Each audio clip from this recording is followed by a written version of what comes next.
Hey everyone, in today's video I set up the world's smartest AI as two experts on the death penalty topic and had them debate each other where one is for the death penalty and the other is against it. To help you understand how this debate will work, it's divided into three parts, where the first part will be the opening statements where each AI will have up to 1.5 minutes to present their main arguments on the topic. Block 2 will be the question and answer session, where we'll have 3 questions and each AI gets 1 minute to answer them, followed by a rebuttal and counter rebuttal of up to 1 minute each. The third and final block will be closing statements, where each AI has 1 minute to sum up and conclude. Presentation of ideas. The death penalty, while extreme, is a proportional and necessary response to heinous crimes in the United States, such as mass murder and terrorism. In a nation where violent crime heavily impacts public safety and societal trust, capital punishment provides a clear measure of justice. It serves not only as a response to atrocities, but also as a deterrent for those who might consider committing such acts. The U.S. justice system, often criticized for leniency in handling grave offenses, can regain public confidence by demonstrating that it will not tolerate the most egregious crimes, by ensuring that the punishment fits the severity of the crime. The death penalty reflects society's collective demand for justice and safety, particularly in cases where no other response seems adequate. The death penalty in the United States fails as an effective solution to crime. Research consistently shows no clear evidence that capital punishment deters homicides more effectively than life imprisonment. Many nations without the death penalty boast similar or lower crime rates compared to the U.S., suggesting that public safety does not depend on such measures. The American judicial system is far from flawless, as demonstrated by numerous wrongful convictions that have led innocent people to death row. Furthermore, the death penalty disproportionately affects marginalized communities, exacerbating existing inequities.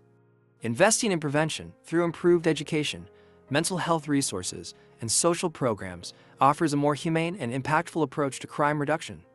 Would the death penalty significantly reduce crime in the United States? Death penalty serves as both a deterrent and a safeguard for society, particularly against the gravest crimes like mass murder and terrorism.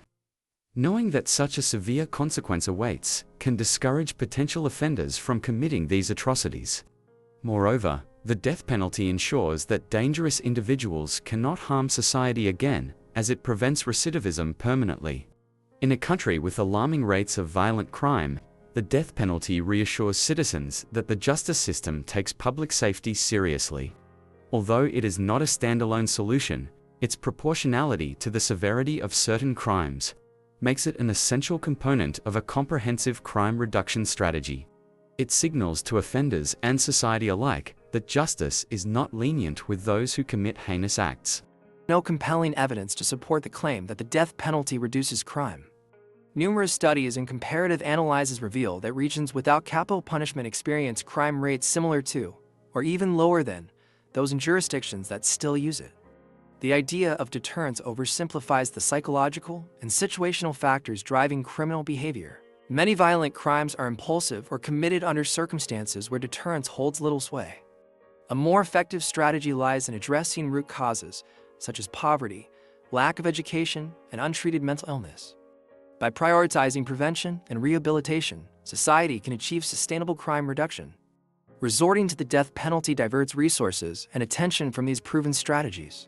The death penalty may not solve all crime, it provides an immediate and proportionate response to extreme cases that deeply impact society, such as terrorism and mass shootings. By unequivocally addressing these offenses, it deters would-be offenders from considering such acts and prevents repeat offenses.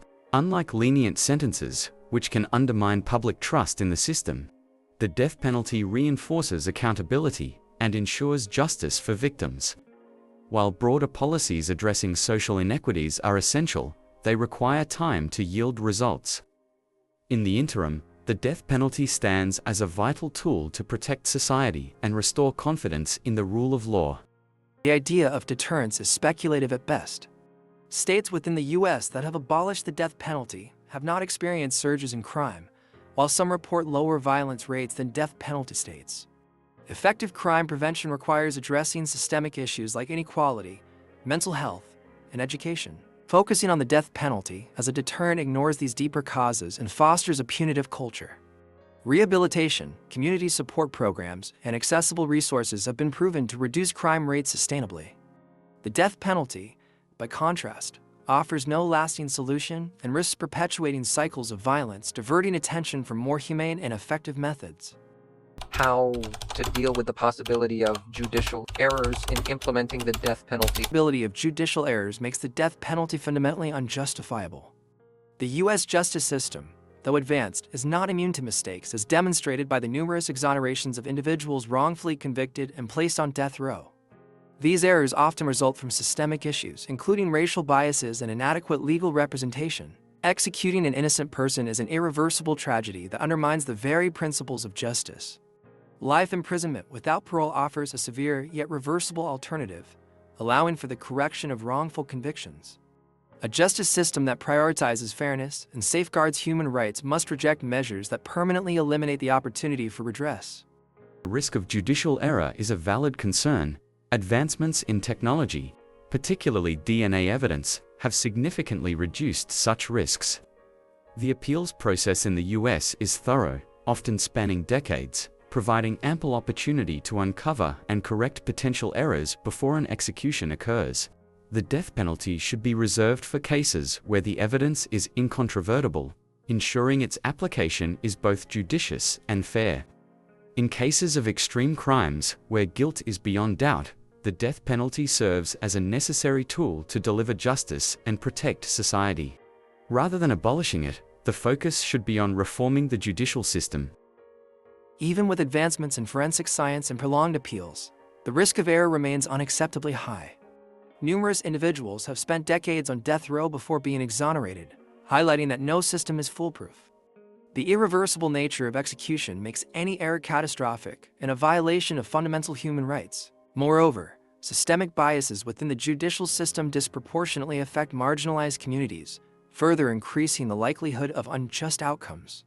Life imprisonment provides a safer, humane alternative that upholds the possibility of correcting wrongful convictions.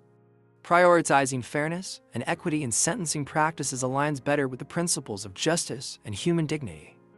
While judicial errors are an unfortunate reality, they do not justify abolishing the death penalty outright. Instead, they highlight the need for continued reforms and robust safeguards to ensure fairness.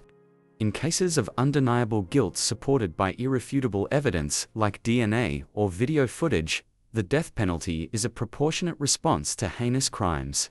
Society has an obligation to protect its citizens and deliver justice for victims, which sometimes necessitates capital punishment.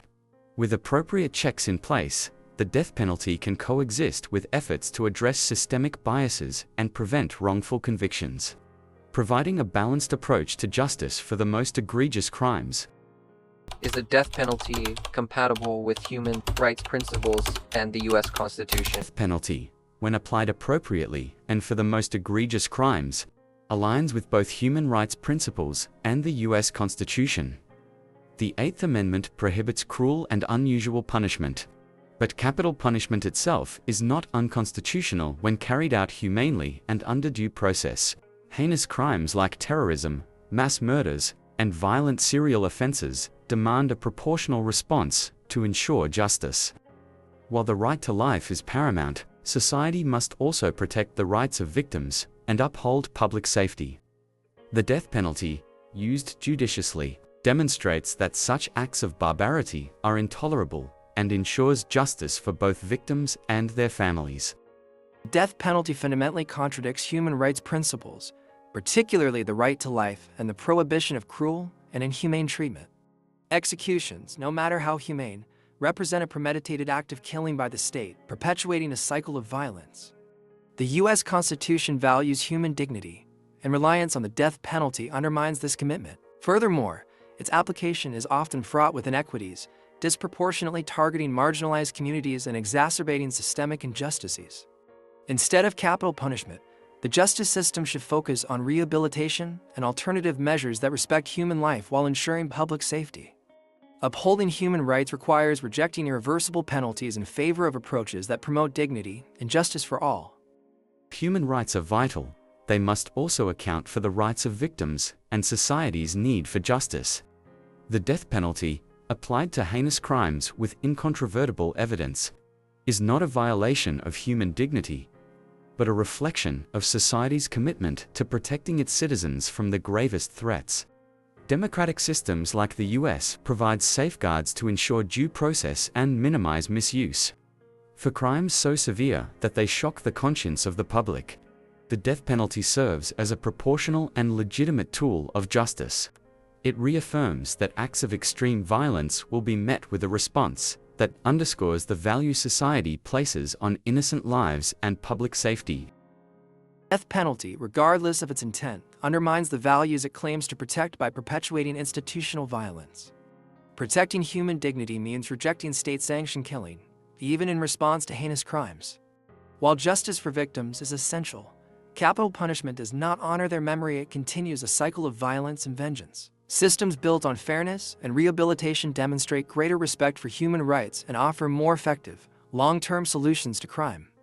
By focusing on alternatives like life imprisonment without parole, society can uphold its moral and constitutional values, fostering justice without resorting to irreversible, inhumane measures. Final considerations. Death penalty remains a necessary and proportional response to the most heinous crimes in the US, providing justice for victims and reassurance to society. It acts as both a deterrent and a means of ensuring public safety by removing the gravest offenders permanently. While no system is perfect, advances in legal protections and forensic science have made the death penalty more reliable, particularly in cases where guilt is undeniable. Reforming its application can address concerns about fairness and reduce potential errors. Ultimately, for crimes like terrorism, mass murders, and other barbaric acts, the death penalty reflects society's moral commitment to accountability and justice. Penalty is an outdated and ineffective approach to justice that violates fundamental human rights and fails to address the root causes of crime. It does not deter violent behavior or improve public safety. Instead, it perpetuates systemic inequities and risks irreparable harm through wrongful convictions. A justice system rooted in fairness, rehabilitation, and prevention offers a more humane and effective solution to crime. By investing in social programs, education, and mental health resources, society can achieve lasting reductions in violence while upholding human dignity.